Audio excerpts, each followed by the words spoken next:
Hello developers, welcome to training at Infosys. आज हम लोग आ चुके हैं एक और नई वीडियो के साथ, जिसमें हम लोग सीखने वाले कि सीएसएस को कैसे अप्लाई करना है। अब तक तो हम लोगों ने सीएसएस के थ्योरेटिकल एस्पेक्ट पे बात की थी कि क्या है सीएसएस और क्या डिफरेंस है एचटीएमएल और सीएसएस में। अगर आपने वो वीडियो फिलहाल नहीं देखी है तो पहले उसको जाके देख लीजिए और उसके बाद हम लोग अब कोडिंग वाले पार्ट को शुरू करते हैं। और उसी के साथ साथ इस चैनल को सब्सक्राइब कर लीजिए, क्योंकि अब बहुत सारी ऐसी चीजें आने वाली हैं जो आपको चीजों को सीखने में और समझने में बहुत ज्यादा मदद करेगी।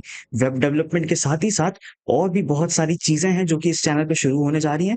तो उस चीज के लिए अगर आप एक्साइटेड हैं तो सब्सक्राइब कर लीजिए और बेल आइकन को भी क्लिक कर लीजिए ताकि आपको नोटिफिकेशंस मिलती रहें। तो तब तक के लिए शुरू करते हैं हम लोग अपनी सीएसएस की वीडियो के साथ। तो अब सीएसएस बेसिकली हम लोगों ने पिछले क्लास में देखा था कि हम लोग सीएसएस में बेसिकली डिफरेंस क्या है। सीएसएस कैस्केडिंग स्टाइल शीट, इसका मतलब है कि वो स्टाइलिंग के लिए काम आ रही है। अब जैसे बेसिकली ये सिंपल सा सिर्फ ट्रेनिंग एट इन्फोसीक लिखा हुआ है। अब ये बेसिक अपना ब्लैक कलर में आ रहा है, कोई फॉन्ट चेंज नहीं हो रहा है, वो सारी चीजें बिल्कुल वैसी ही हैं। बट अगर मुझे कुछ चेंजेस करने हैं तो उसके लिए मुझे स्टाइलिंग चेंज करने के लिए सीएसएस की यूज करना पड़ेगा। तो अब मुझे यूज कैसे करूं? तो इस पर्टिकुलर लेक्चर में हम लोग इन सारे टॉपिक्स को कवर करने वाले हैं कि कैसे लिंक करना है, क्योंकि सीएसएस एक अलग चीज है। तो सीएसएस अलग चीज है तो उसको अपनी एचटीएमएल फाइल से लिंक भी करना होगा। तो उसको लिंक कैसे करें? तो बेसिकली तीन तरीके होते हैं: इंटरनल सीएसएस, एक्सटर्नल और इनलाइन। अब क्या है कैसे हैं वो भी हम लोग वीडियो में आगे देखेंगे। उसी के साथ साथ सिलेक्टर्स क्या होते हैं, कैसे सिलेक्ट करना है मुझे एक पर्टिकुलर एलिमेंट को, और बेसिक सीएसएस प्रॉपर्टीज और सिलेक्टर्स में भी कैसे चीजों को सिलेक्ट करना है, वो सारी चीजें भी हम लोग इसके अंदर डेप्थ में देखेंगे। तो चलिए शुरू करते हैं सबसे पहले टॉपिक पे अपने, कि सीएसएस को लिंक कैसे करें। अब सीएसएस की एक फाइल होगी अलग से। तो उससे पहले मैं देखता हूँ कि अगर मुझे फाइल नहीं बनानी है, मैं चाहता हूं मैं एक इसी एचटीएमएल फाइल में ही चीजों को लिखते रहूं, तो मैं कैसे करूंगा? तो उसमें सबसे पहला तरीका आता है इनलाइन सीएसएस। अब इनलाइन सीएसएस का मैं यूज कैसे करूं? तो यहाँ देखिए बेसिक सा अपना एक एचटीएमएल फाइल जो है वो खोल के रखा हुआ है मैंने, और उसी को सर्वर गो लाइव करके मैंने सर्वर पे ऑन करके रखा है। ठीक है, इतनी बात तो क्लियर है। उसके अलावा अब देखिए यहाँ मैंने एक H1 बनाया है, ट्रेनिंग एट द रेट इन्फोसीक। वो यहाँ शो भी हो रहा है, ठीक है, मतलब लाइव सर्वर प्रॉपर्ली काम कर रहा है। बट अब इसको स्टाइल कैसे करें? इनलाइन सीएसएस में जैसे हम लोग एट्रीब्यूट्स देते हैं, जैसे इनपुट टैग्स में वगैरह हम लोग ने बहुत सारे में एट्रीब्यूट दिया था, ठीक वैसे ही ये H1 टैग, जहां ओपनिंग H1 टैग है वहां मैं स्पेस दूंगा और लिख दूंगा स्टाइल।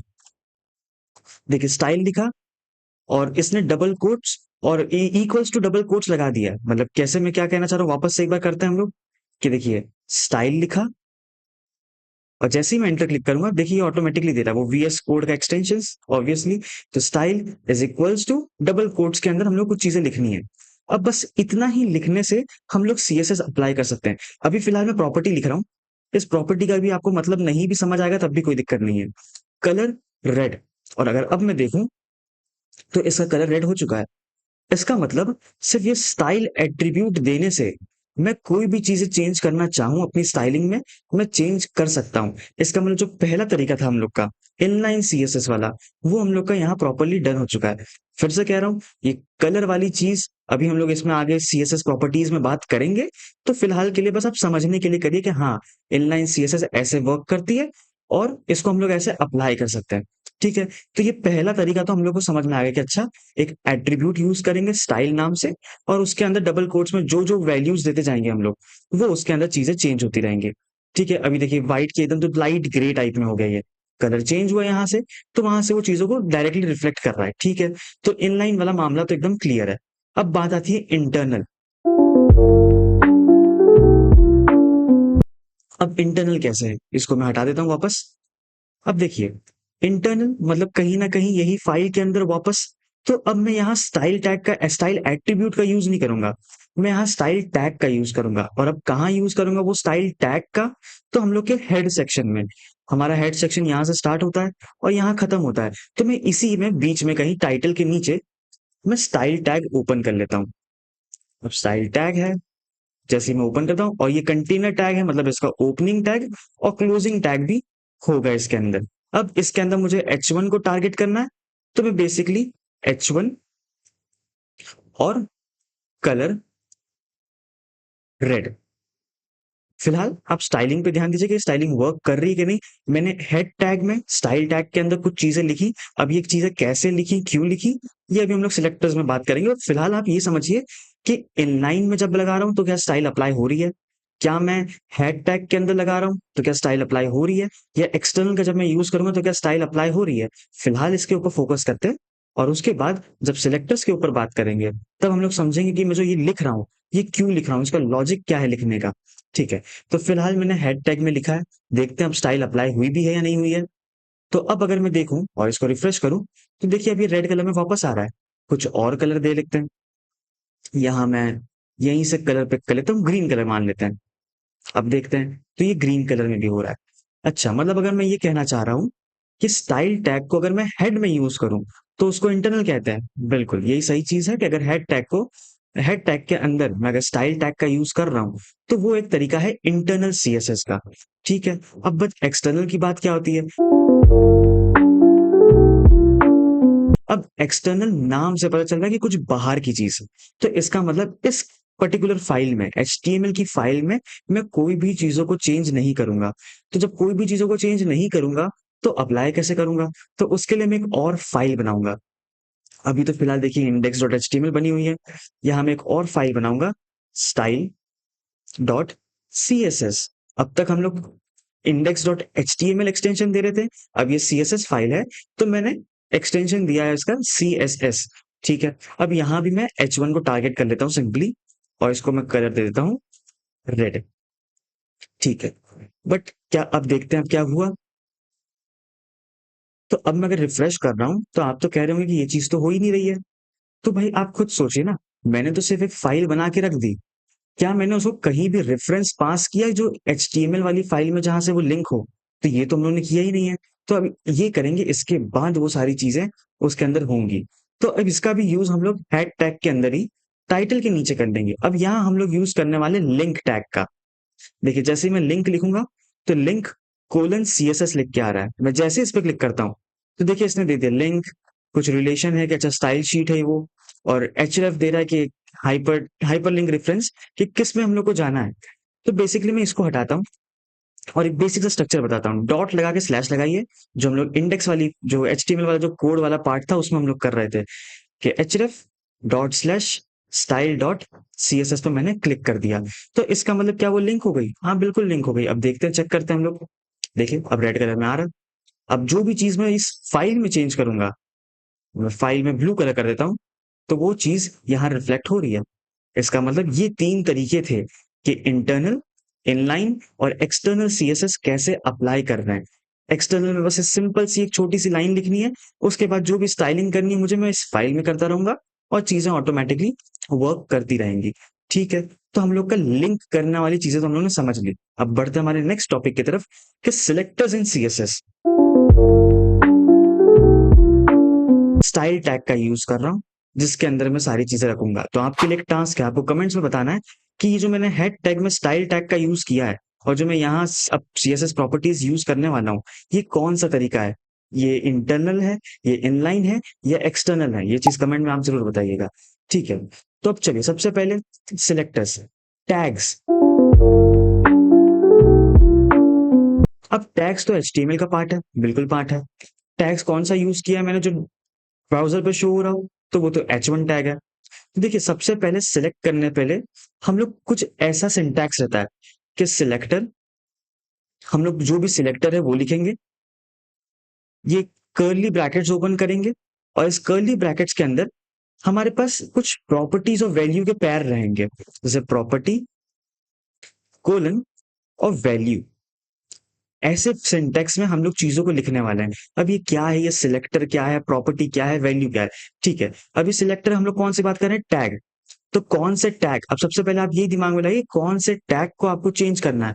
मैं कह रहा हूं मुझे ये H1 टैग को चेंज करना है, तो मतलब उसको सिलेक्ट करना है।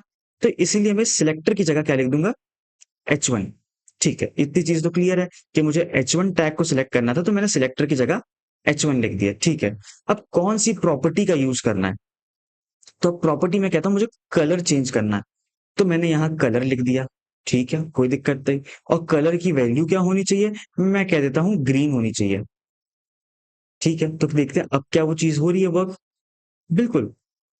तो अब आपको ये चीज़ समझ में आ रही होगी, ये चीज़ सेंस कर रही होगी कि सिलेक्टर क्या है, ये प्रॉपर्टी क्या है और वैल्यू क्या है। इसी के साथ-साथ अब मैं बात करूँ क्लास की, तो क्लास एक एट्रीब्यूट है एचटीएमएल में। जैसे मैं h1 के आगे दे देता हूँ क्लास हेडिंग।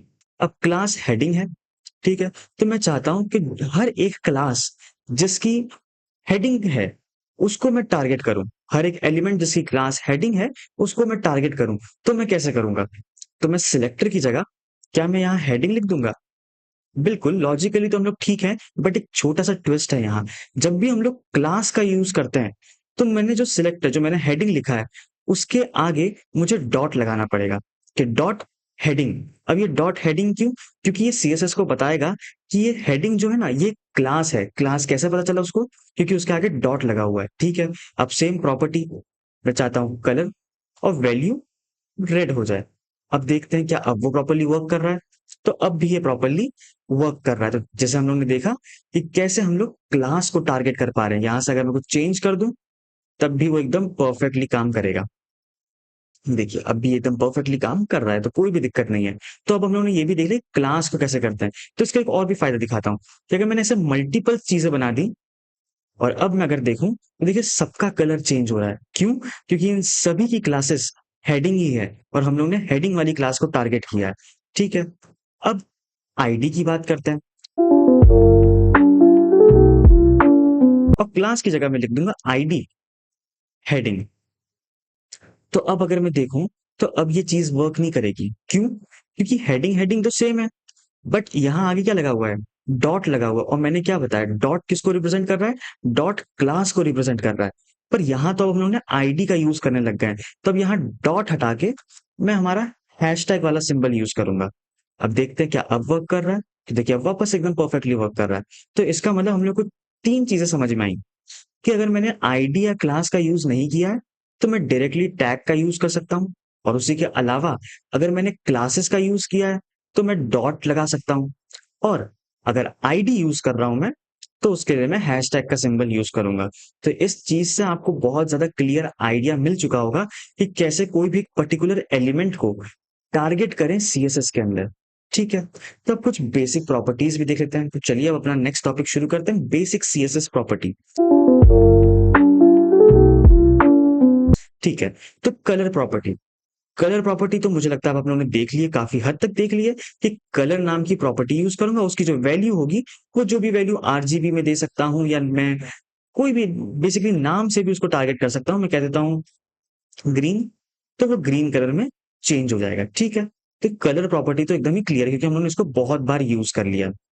अब सेकंड प्रॉपर्टी जो आती है वो होती है फॉन्ट साइज़। फॉन्ट साइज़ कि फॉन्ट छोटा होना चाहिए, बड़ा होना चाहिए, कैसा होना चाहिए? तो वो सिंपली फॉन्ट साइज़ लिखूँगा मैं, फॉन्ट साइज़ कोलन और उसके अंदर जो भी चीज़ फिलहाल तो ये इतनी वैल्यूज़ हैं, large larger, medium, small, smaller, extra large अगर मैं इस पे क्लिक कर दूँ, तो ये और बड़ा हो जाएगा। फिलहाल मैं 100% पे कर देता हूँ इसको और अगर मैं इसको अपनी हार्ड कोडेड वैल्यूज़ भी दे सकता हूँ। मैं कहता हूँ 64 पिक्सेल्स। तो अब अगर देखिए तो देखिए कितना बड़ा हो चुका है ये और मैं कह दूँ सिर्फ़ 4 पिक्सल तो वो उतना ही छोटा भी हो जाएगा। ये देखिए कितना छोटा हो चुका है, दिखाई तक नहीं दे रहा है यहाँ। अगर मैं ज़ूम करूँ तब जाके ये चीज़ें दिख रही हैं, ठीक है? तो हम लोग इसको हार्ड कोडेड वैल्यूज़ भी दे सकते हैं। तो ये है फ़ॉन्ट साइज़ वाली प्रॉपर्टी। फिलहाल मैं इसको 64 दे देता हूँ, ठीक है? तो ये बहुत ही बड़ा एकदम क्लियरली विज़िबल चीज़ें हैं। उसके अलावा फ़ॉन्ट वेट, अब देखिए ये बाय डिफ़ॉल्ट बहुत ही ज़्यादा बोल्ड है पहले से। तो पहले मैं एक दूसरा एलिमेंट टारगेट करता हूँ। मैं कहता हूँ पी मतलब पैराग्राफ टैग का यूज़ करता हूँ लॉरेम 10, ठीक है? तो एक कुछ बेसिक सा हम लोग के पास एक पैराग्राफ टाइप में आ चुका है, ठीक है? फिलहाल ये कितना पतला दुबला-पतला सा है, ठीक है? अब इसको हम लोग देते हैं थोड़ा फ़ॉन्ट वेट, पर सबसे पहले इसको टारगेट करेंगे। मैं कहता हूँ डायरेक्टली मैं टैग से टारगेट कर रहा हूँ, तो पी जो कि सिलेक्टर है, फिर कर्ली ब्रैकेट्स और उसके अंदर फ़ॉन्ट वेट। अब फ़ॉन्ट वेट में देखिए कितनी सारी प्रॉपर्टीज़ है, 100, 200, 300, 400 तो ये वेट है मैं कहता हूँ बोल्ड कर देते हैं इसको और अगर अब मैं देखूँ, तो देखिए ये भी बोल्ड हो चुका है और अगर मैं इसको कुछ कम प्रॉपर्टीज दे दूं, मैं कहता हूँ 600, तो ये बोल्ड अब भी है बट उससे थोड़ा सा कम है। अब ये डिफरेंस आपको इतना डेप्थ में तो नहीं समझ में आएगा, बट ये चीजें काम कर रही है। देखिए अब थोड़ा और इसने हल्का लाइट कर दिया क्योंकि मैंने इसको 300 वैल्यू दी है। ठीक है, तो अब ये फॉन्ट वेट वाली प्रॉपर्टी भी एकदम प्रॉपरली काम कर रही है। इसके अलावा बैकग्राउंड, अब बैकग्राउंड नाम से आपको पता चला होगा कि कुछ बिहाइंड में कुछ अगर मुझे कुछ चेंजेस करना है तो मैं कैसे करूं। तो मैं यहाँ बैकग्राउंड लिख देता हूँ। और बैकग्राउंड में दो प्रॉपर्टीज हैं, एक बैकग्राउंड कलर और एक बैकग्राउंड। अब दोनों का यूज हम लोग कलर्स देने के लिए तो कर ही सकते हैं, बट उसी के साथ साथ हम लोग बहुत सारी अलग अलग चीजों के लिए भी कर सकते हैं। उस चीज के ऊपर भी आगे वीडियोस आएंगी, तो उसके लिए आप चैनल को सब्सक्राइब कर लीजिए। तो बैकग्राउंड कलर, बैकग्राउंड कलर में कह देता हूँ येलो।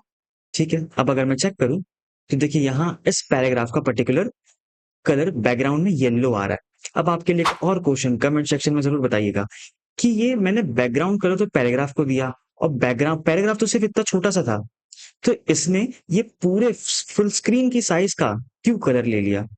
वापस से एक बार क्वेश्चन रिपीट करता हूँ कि अगर ये पैराग्राफ सिर्फ इतना सा था, तो ये कलर फुल स्क्रीन का क्यों ले रहा है। इस क्वेश्चन का जवाब अगर आपको मालूम है तो कमेंट कीजिए। अगर जो भी बेस्ट कमेंट करेगा जो प्रॉपर एक्सप्लेनेशन के साथ, उसकी कमेंट्स को हम लोग पिन कर देंगे। ठीक है, तो ये चीज थी कि बैकग्राउंड कलर भी काम कर रहा है। इसमें मैं थोड़ा सा इसका फॉन्ट कलर भी चेंज कर देता हूँ, तो कलर प्रॉपर्टी और कलर में कह देता हूँ व्हाइट। देखते हैं दिखाई देगा कि नहीं देगा। तो दिखाई तो नहीं दे रहा, खेल मैं येलो को चेंज कर देता हूँ। येलो से मैं ग्रीन, क्या अब दिखाई देगा? बिल्कुल अब दिखाई दे रहा है। देखिए अब प्रॉपर्ली दिखाई दे रहा है। तो ये थी कुछ प्रॉपर्टीज, कुछ सीएसएस की लिंक करने के तरीके, सिलेक्टर्स। उम्मीद करता हूँ आपको ये वीडियो काफी ज्यादा पसंद आई होगी, और अगर ये वीडियो पसंद आई है तो चैनल को सब्सक्राइब कर लीजिए। और अगर आप कोई और वीडियोस के ऊपर चाहिए तो उसके लिए भी आप कमेंट में बता दीजिए, उसके ऊपर भी हम लोग वीडियोस ले आएंगे कोई और टॉपिक के ऊपर, या किसी एक पर्टिकुलर चीज में अगर आपको डाउट है तो उस चीज के रिलेटेड भी आप कमेंट में कर सकते हैं। उसके आपके डाउट भी क्लियर कर दी जाएंगे और एक नई वीडियो भी आ जाएगी। तब तक के लिए मिलते हैं नेक्स्ट वीडियो में। और इस पर्टिकुलर वीडियो को आप वापस से एक बार देखिएगा, चीजों को अच्छे से प्रैक्टिस करिए, क्योंकि यही बेस है।